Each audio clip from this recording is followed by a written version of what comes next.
Hello everyone, welcome to Match Talks Football. Welcome to the weekend review show. Okay, so basically it was an exciting weekend, especially for Liverpool. We were able to get the job done. We played against Westham, actually coming out victorious. I was unable to see the game because it was my birthday and I was doing lots of movements on that particular day while I was following up amongst the other games. So there were lots of interesting fixtures that happened that day that are decided either they're not like decided that affected various positions in the league, such as the top four, the title race, the relegation, people that are being sucked in. So I'm gonna go about it, just basically explaining it to you guys. So analyzing it. Liverpool came out with 5-2 victors. We had five different goal scorers. Okay, actually, if you count it technically, it's four different goal scorers plus an own goal from the Sassi. So, first half, we were 3 goals ahead, all goals coming from set pieces. So, which is kind of different, which is kind of the thing that people have been talking about the Premier League this season, that it has been over reliant on set pieces, and we've not actually done a lot of things. We've not had a lot of goals scored. From set pieces this season. I think we were among like the two lowest teams that haven't scored a lot of goals. And it showed because no matter how you score goals from open play in the Premier League, a team can just not really play well and just score a goal against you from set piece, as it showed against Westham. Ekitike, not necessarily directly from the set piece the goal came through, but it was a set play from a corner. Then there were lots of off and puff. They couldn't clear the ball, and Gravenberg got the ball to Ekitike, who got his 16th goal. So now making him he has 22 goal contribution this season. If you told me that from the beginning that when Ekitike comes to the league, he's going to have a 20 goal contribution by beginning of March, and he still has like 10 to 15 games to go. And yeah, I would say that was a good output. Yeah, the striking position has been good in terms of the player there. Ekitike, he has done well. Poor Isaac, it just makes me just wonder what could have been if we got that signing right by signing a winger. I still feel like we need at least two wingers next season, direct players or players that are creative, so that it's creative from wing, not from central position, because we have flow over there. So it was really nice to see how we played. Yes, we had to ride our luck sometimes against West Ham because they had chances from open play, and we also considered 2 goals from set pieces. But at the same in the long run, because when you look at it now, Villa lost to Wolves. Surprisingly, I don't understand Wolves. Where was all this back? Why didn't they play as well? And now they're picking from just before I play them tomorrow, back to back. Take time. So really good performance all around in terms of putting the ball in the back of the net, because I've been saying that we've been playing well, but we've not been scoring, or we've not been getting the results of some of those games. If you look at it now, we just have 2 losses in like 22 games. So that's not bad. But yes, it's just that the context of it is that this season we're supposed to come into the league and challenge for the title, which we are not doing at the moment. I feel like next season we will, because we are going to get certain things right. What I mean by certain things right that we are lacking at the moment is majorly a winger. We need cover for. I'm sure Robertson might be leaving, so we also need centre back. We are just lucky sometimes that Van Dijk is just Van Dijk, that he doesn't get injured as often as other centre backs. And thank God, Konate has actually last season. I think he got injured just during that October period, just 1 month. And this season, he hasn't really missed games based on injuries like the way he used to like 2 seasons ago. So we've been lucky. We've just been lucky because we are basically using just 2 centre backs. Yeah, we've already signed Jeremy Jacques and Leone will be back. I think Joe Gomez will leave. So we need cover. Van der Ven, hopefully they get relegated. We can get Van der Ven in for cover. So that way sometimes we can even switch things up. We can play 3 at the back. We can play Van Dijk, Van der Ven, and Ibu together. Utilize Prepong and Kirkers. So I love the possibilities. I love the excitement that is around this team right now, because for me, I think we just need 2 or more, one or two players, and we are good to go. Especially a wide player from the left. Yes, Rio Ngomoa is there, but we need to give him time to grow while he's playing. Kudigakpo needs to improve a lot more, but I don't think Kudigakpo can do it to the level that I want. Because last season, 2 years ago, when we won the league, Luis Diaz was very important. based on how we pressed, how we played. So now we're going to be playing with strikers. Last season, if you realize, we won the league because we didn't really have strikers. Diogo Jota, may God rest his soul, was there, but he was injured for most of the season last season. Nunes, he was good for pressing, but he doesn't know how to finish. Now we have a player that can finish up front, and Salah is the captain. So we need two players, two attacking players. So now I'm not going to just dwell on Liverpool game, and I'm going to talk briefly on some other games. Tottenham, what is wrong with Tottenham? Are you guys okay?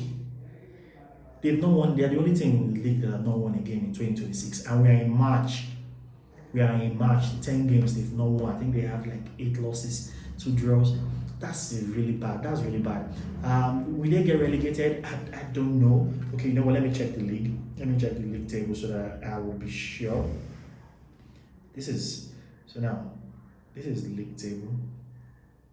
So Tottenham, they are on 27 points. They are currently 16th. Okay, no, they are on 29 points. So Tottenham is on 29 points. They have played 28 games, so meaning there's 10 games to go, 30 points still to fight for. And Nottingham Forest, who is behind them, have played 27. Has 27 points, so that means 2 points. And okay, now from the relegation to that, it's just 4 points. So that means from Westham to Tottenham, it's just 4 points. Tottenham just actually need maybe like 3 wins for them to survive. But where are those 3 wins coming from? Because I don't even see how they are easy to play against. They before this game, this fixture, I was talking about Liverpool as one of their easiest games because we usually score a lot against West Ham. The reason I say so is because it's experience. I've seen how they play, and how we play against West Ham works. How we play against Tottenham too works. Where's their point? Every team playing against them, Fulham has not been informed from like the past few games, but they got Tottenham and they were able to get them results. So it's going to be a very tricky one because we don't know how exactly it's going to pan out. But I think they should have enough, just enough. And if West Ham can keep on the trajectory that they are on currently, they can pick up just 4 points. It's just 4 points. When you're down there, 4 points is actually something huge. So yeah, there were lots of interesting other games like the Burnley versus Brighton game, but it's not really significant in terms of when you look at the table. Because those one, okay, Burnley is relegated. To me, they are already gone. Then Brentford, they're trying to push for Europe. So at the same time, yes, it can affect certain things because I think they have many points behind. So, okay, now the other game I'm going to talk about is the Leeds versus Manchester City game. People were saying that was an ambush. I don't think it was because of how he wasn't looking at the ball. Yes, I know the law, but this is just where the ball touched him. So I don't think you can categorically say it is directly penalty because you could have also said the same thing for the Arsenal game. Declan Rice, but I think Chelsea should have had a penalty yesterday. The only issue I have with that game yesterday is that Chelsea, they are indisciplined, and to me Arsenal didn't play well. I watched the game. I know yes, some people might be like, oh yes, you don't like Arsenal, that's why you're talking. But I'm being honest. When you watch the game, you don't think that this is the team. They are so bad. I've never for once seen a title team, a team that want to win the title, play this bad. Like their structure is God. We need football to be saved by Manchester City. Just win the league so that way we can have proper team win the league because that's what I just feel like needs to happen. But that's not what I'm here to do. I'm here to analyze the game. It was a really really strange performance from City. That stadium, Ellen Road, is not an easy place to go to. So getting a result just at this particular time of the season, when you don't play well so much, just get a result and leave. But the thing is, Man City won't have this kind of performance every day, and there was no Haaland, but they were still able to get the win. So it's a good one when you consider certain things, other factors. So it's a good one, especially because I really when City play good football. They are the team that have scored the least set piece goals too. So they are a very good team. They play football the way I love to watch football. So it's a very nice one. Chelsea lost, meaning Chelsea now are now sixth in the top 4 race or Champions League race. So there's another. I think the next game is against Aston Villa. So that's direct opposition with the team that is also fighting for the Champions League. The thing is, Aston Villa has been bad. I mentioned it in my last video that Aston Villa has not been good. They've not been doing too well, and I see them dropping a lot more points. The only thing is, I don't think if other teams don't take chances, then they won't think they will. That's when they would finish in the top four. If not, I don't think they will. I think when I Henry, there's something currently going on. They were the point margin before was a lot. Now it's just 3 points between Aston Villa and Liverpool. So many if Liverpool needs the next game and Chelsea should manage to get a result or a draw, will be like 1 point behind them or even on the same point. So it's a very tricky time and it's a very nice time, especially in the top race for the title, the Champions League race, race for Europe, and also the relegation is the only part that feels like it's almost sorted. Just one team that's needed to be confirmed. So without it's between Tottenham, Nottingham Forest, and Westham. Leeds can be sucked in, but I don't think they can because they have a good home form. They have home form, which is something that might save them. I think they can get like 2 wins in Ellen Road, which would help them. Their performance in the stadium is always nice because of the fans always push them and spur them on board. So the other things that I just think I need to consider is that I think we need. For me, what I thought about everything is that there were a lot of good sports set pieces scored. Like yesterday now, the game against Chelsea, Arsenal Chelsea, 3 goals were all from set piece. Like, what are we watching here, please? That's why sometimes I just love to just step out from the Premier League and just watch La Liga. Like now, Barcelona trashing Villarreal 4-1. Very good results, Lamine Yamal. We need to talk about Lamine Yamal. Lamine Yamal is a baller. He's a baller. I was always saying something that if this guy should get it right in terms of his output, people are GA merchants. Oh, he scored 15 goals. Oh, he does this. Yo, I was saying Vinicius stats. Vinicius stats that people were pushing him for Ballon d'Or. He's not everyone that can be Messi. But this guy is playing to that level.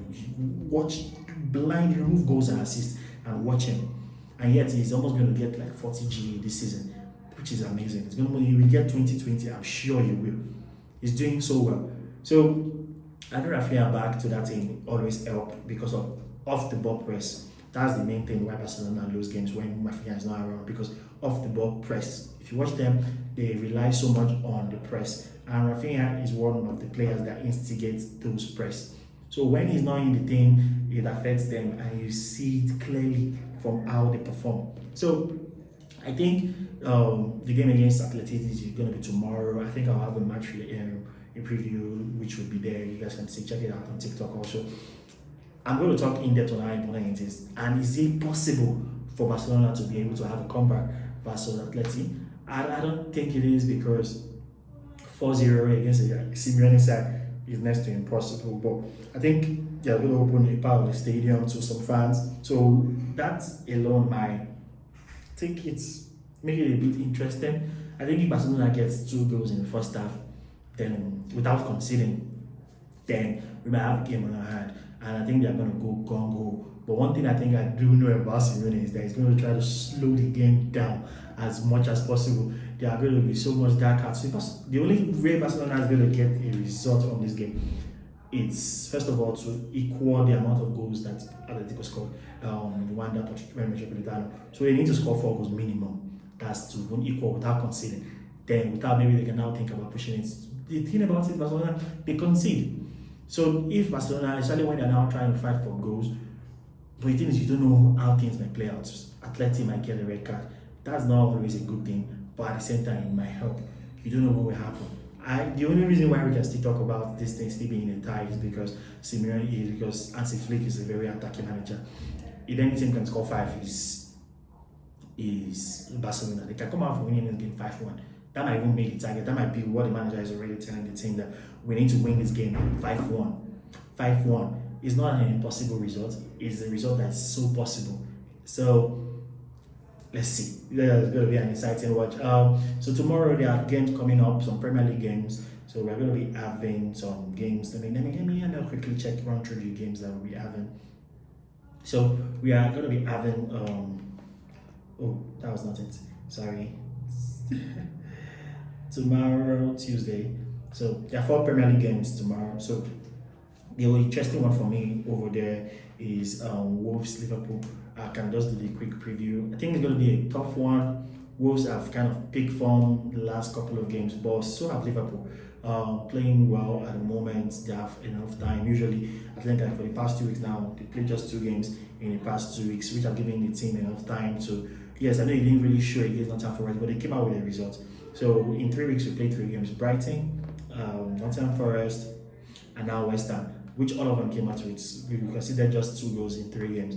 So scoring almost like 10, scoring like 9. So which is a very good one in my opinion. Wolves, all we just need to do is control the game. Florian is really missing. Do I want to see Rio start? I don't think he's ready for starts yet. I think he's best when other players, the opposition players, are a bit tired and he can come and be direct. Frimpong, the same thing now. Having Frimpong back is key. Having Jeremy Frimpong back is key. I think the major reason for that is because he's phenomenal. He's fast. He's quick. He gets the ball down to the byline, whips it in. He can change direction anyway. So having Salah terrorize the fullback from first minute to like 70 minutes and give Frimpong like 20 minutes, and then maybe move Salah infield or take him off, depending on how well he's playing. Then also Rio, on the other hand, it just gives us enough option, which I feel should be too much for Wolves. Yes, that's the only reason why, because they are in form. Yes, in a weird way, they are in form, especially at the Molineux. So we don't need to quiet in the crowd. That place has never been easy for us, even when we were always good. It's always like struggle results. We win like 1-0. So it's not like we've always been like 1000% perfect. When we play there, sometimes we needed like stoppage time goals. Divock Origi, I can remember Konate, Origi. So always usually stoppage time goals when it comes to this fixture. So we'll see. So my prediction for this particular game and the lineup, I don't think Joe Gomez would have enough to play 90 minutes. So I think he will start Curtis Jones in this particular game right back. I don't want Frimpong starting right back now because I don't think he's fully back 100%. But the manager knows best. If Frimpong is ready, play Frimpong. But I want Curtis Jones in right back. We have another option, centre back partnership. So we stick with Konate and Virgil van Dijk. Left back, I think he might play Robertson just for rotation, keep legs fresh so that way maybe Rockers can come in later on. Then the midfield, keep the same midfield. Since Fulbert is not going to be playing, I just watched the press conference. So we're going to be having McAllister, Gravenberch, and Szoboszlai in the midfield. So keep the same midfield. We don't really have so much option there after all. Then forward line, Ekitike, Salah, and Gakpo. Based on all the things that I've said, that's what you should use. So then you can change it up later, take off Gakpo and bring in Rio, then take off. If Salah is playing well, don't take him off. But if he's not playing well, you can switch it around, put Frimpong and right back. So then depending on how the game is going out. So my prediction will be 2-0. 2-0. So that's what I predict. I think it's going to be a tight game. So the other fixtures that we have coming up is on Wednesday. So there are also lots of interesting games like Newcastle versus Manchester United, Brighton would host Arsenal. Brighton have come big form in a way, but let's see what that game. Then Arsenal Villa versus Chelsea. So there are some very nice fixtures coming up. These midweek games. So let's see how it's going to pan out. I'm going to be analyzing the games on TikTok so that you can have a view and have your say. So guys, please don't forget to subscribe and share this channel. Help us push up and let us get this content more to you guys, to the world, so that more people can see. So we need your absolute help. Like this video, share this video, follow us on our page, subscribe to this channel, follow up on our page on My Stocks Football on TikTok, which is very important because I'm going to be posting a lot of short videos on TikTok, so that it's not all videos that will make it up into the YouTube channel. Alright, so guys, let me know what you think about all the things that I've said, the analysis, and do you think Arsenal are going to be a worthy champion, or do you think that it doesn't matter how you win, it's just that you win? For me, it matters how you win though.